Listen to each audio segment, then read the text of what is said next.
past this hydrophobic bit. And then again, it will automatically fill. We've got a valve there, which is based on the interfacial energy manipulation of a little bit of channel. Trick. Okay, so you can start playing with your systems.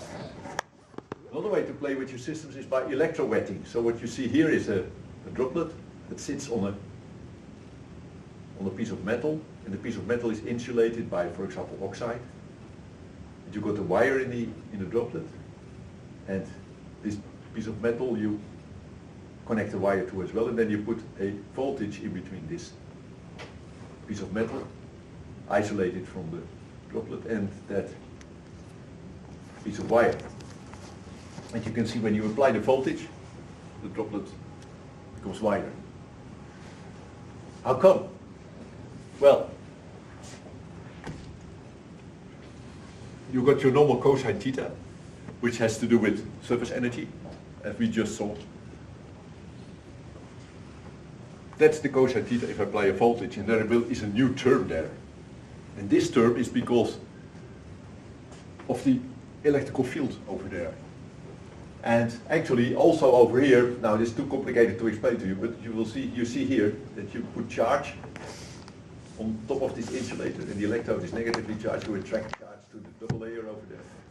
Now that's a lower energy than when the charge is not there. So you can gain energy in the system by creating a lot of interfacial area there. That's why you drag the droplet down, so you put more charge on your system, making the capacitor larger over here. That's this term. That means if you got a system which is, for example, hydrophobic over here, so it wouldn't normally fill, but then you apply a voltage between some top electrode over here and the bottom electrode there, you can draw in the liquid because it wants to sit there, because then the capacitance can be filled. Or if you got oil everywhere and one water droplet there, and you apply a potential difference between the top electrode over here, which is continuous, and the second electrode over here, and you move, for example, from applying a voltage here to applying a voltage there, you can move the droplet, because the droplet wants to be there because of the electrical energy. That's called electrowetting, and people make a lot of lead on the chip by this electrowetting. In the end, it has to do with this surface energy. You can even make lenses with that. So that's Philips who made this lens. So here is a piece of glass, and there's a droplet on it. And the droplet has this shape because here is a hydrophobic yellow coating. So it doesn't want to move to the wall, this droplet, because that's fatty there. The water doesn't like to go to fat. But we put electrodes here. We can apply the voltage difference between that electrode and which one? That one. And now, suddenly, the water does want to wet because it wants to create more interface on the location where I got this negative potential of the electrode. So it's electrowetting. And so I can go from a from a convex to a concave shell. And here you see it. 0 volts, 100 volts, 120 volts. So you've got a lens that you can put in your glasses. And depending on what you need, the lens can adapt. Okay, you can also make a display with it. So this is ink, which is in water, and there is oil as well. And then you can make Philips flash. And of course you can also use this to make television and all kinds of things. Okay, so now, so these were pumping principles that were useful in labs on the chip. Now, you can also micro-machine pumps and valves and to generate old-fashioned pressure. Yeah. I was just thinking about the capillary principle, Yeah. but you can't make any continuous flow reactor out of it, because I can imagine that once your channel is filled, then yeah. Absolutely true. So what people sometimes do is they make they machine a very long big reservoir with many parallel branches, which has a large volume. So it takes a long time before it's filled.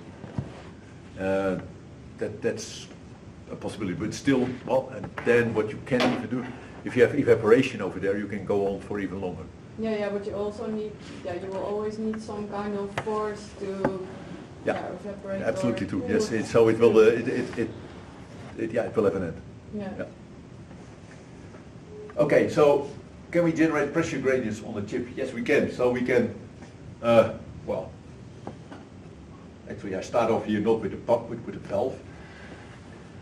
So this is exaggerated. So the vertical dimension has really become very large here. It's really a long flat thing. But this is a gold electrode over here.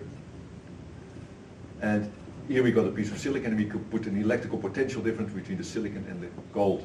And so we can move this plate with respect to that plate just by applying a voltage difference. We've got a valve then, we can open and close it. And then we go into micro machining. Of course, you can make many of these guys on a wafer, and they become cheap elements that you can put in larger systems. So electrostatic principle is one way of moving things in microsystems. Another one is to use piezoelectric materials. So piezoelectric materials, they change dimensions when you apply a voltage difference among them. So when I got piezoelectric material here, and I apply a voltage difference between two pieces of metal over there, the top and the bottom, I can both change this distance and the thickness. So I got these two dimensions in which I can change with, when I apply a field E, I can change the thickness in this direction D33 or in the direction D31. Now, that means if I have two materials, for example, or if I have a second material here that I don't actuate, and this piezoelectric material, by applying a voltage, I change the length of the top one, but not the length of the bottom one. I can get bending. So I have an actuator there that I, like a bimetal thing, that you can control. So here you can get, for example, something that closes or opens a valve as well, by using, in this case, a piezoelectric material. Here you've got a stack of piezoelectric materials that becomes larger if you apply voltage. They become longer if you apply voltage over here.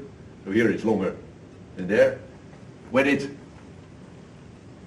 a normal situation, that channel is open.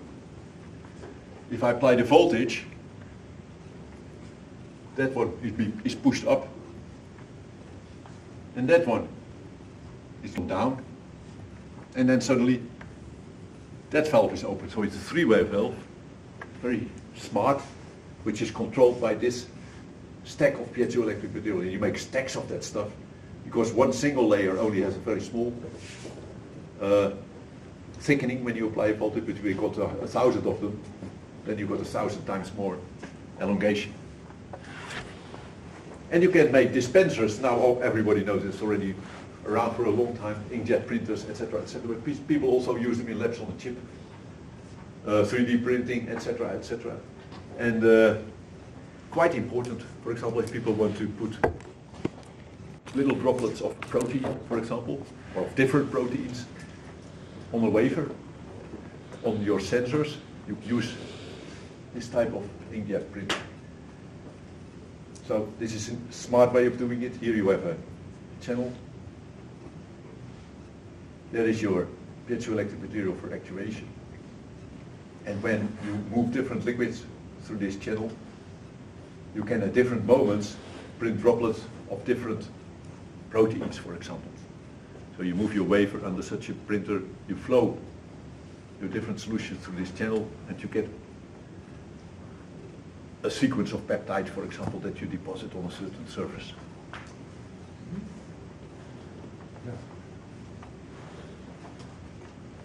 Okay, then I'm just now talking to you about functional elements you can put in your microsystems. Another one that you can put in is a sieve, of course, because often you don't want particles. The best way of sieving is actually not by direct flow, but by cross flow. So in the case of direct flow, you easily get clogging of your sieve. In the case of cross flow, only part of the flow goes through your sieve, and part is used to take away the particles that accumulate on top of your sieve. And one of the spin-off companies already around for a long time now, Aquamarine, they make very thin micro-machined sieves. So here you see many small holes in parallel in a very thin silicon nitride membrane. You see they have a very, so this is the pore size, and that is how many pores you have of that size. This is for old-fashioned sieves, and that is for the sieves that Aquamarine makes. So you see they have a very precisely controlled pore size, which is quite nice. So you have good control of the particles that you filter. And what you see, another advantage of these devices is that the flow rate through such a membrane, when you look at different pore sizes, is about 2 orders of magnitude higher than through old-fashioned membranes. And that's because these are so thin. So the pressure drop over such a very thin layer is really low. So for example, beer manufacturers, beer breweries, they like to use filters like this in order to filter the beer, because the energy it costs is much lower, because you just use 1/100th of the pressure that you otherwise would use. That's one of the advantages of using micromachining to make systems. And you can get them in many different formats. Okay, now finally I want to end with integration, microsystem integration concepts. That's actually how people started off. When they started with lab on a chip, they said, okay, we have all these pumps, we have these valves, we have the flow through our systems. Now how are we going to make a working device? And so they had like a matchbox thing, you know, liquid in, liquid out, electrical connections, whatever. And I've got pieces of wafer that I glue on. It looks a lot like a computer, in a way. Now, that's how people started off 20 years ago. So this is about 20 years ago, this slide. And then all the companies over here at the University of Twente in England, in Switzerland, or whatever, they started making their own things. So this is the vertical integration concept. This is the flat integration concept. 50 years ago, the Bios group made this guy. Reagents, controllers, reaction coils, whatever was made on silicon.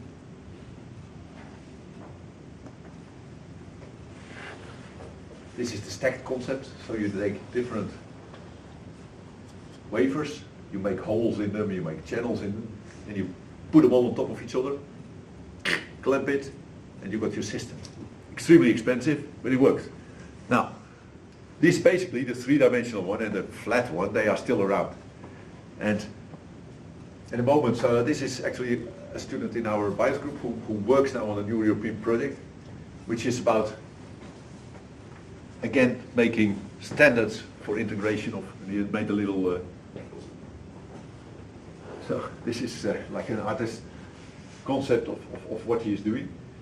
So these industries now, finally, come to the point that they can standardize.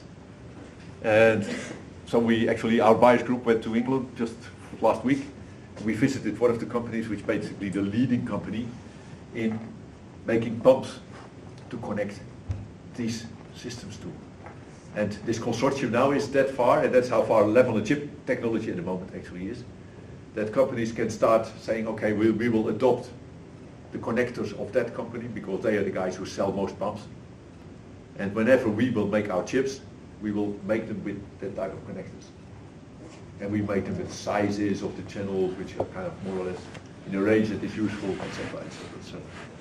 So, and this is just an example of how you can start filling your system, let's say, with different functional components, but that's also part of this program. So, I want a pump from you, I want a valve from you, blah, blah, blah. So, how will we connect them all? Okay, because we've got standardized connectors, sizes, things, etc. Okay, that kind of makes up the end of my talk today. So I will download the PDF today, of the lecture, and I also then give some kind of exam questions, an overview of type of questions I will ask, so you have an idea, because it's a lot of stuff, and so it makes it hard to know what you have to reproduce in the end. So this is an idea, what you will, questions you will get, and half your work actually will be your case study, as you know. So I guess some of you have already started making groups for the case studies. And you can do it on your own. You can do it maximally with 3 of you guys. And when you've chosen one, just send us an email, all 3 lecturers, so Severin, Mathieu and me, so we all know what you're going to do. Okay, are there still questions? Yeah. Yeah, I was checking the case studies, and not all of them show the name of. Oh, which ones don't? And I think Mathieu is the only one who didn't. Okay, Mathieu has the beer and okay, well Mathieu didn't, so if you find no name, then it's Mathieu. Yeah, I think it's the word layout at the same time sensing and beer. Yeah, what's the other one? Salmon. Oh yeah, the salmon, yeah. Yeah. Already. Xanthine sensor and the beer. Yeah. They are Mathieu.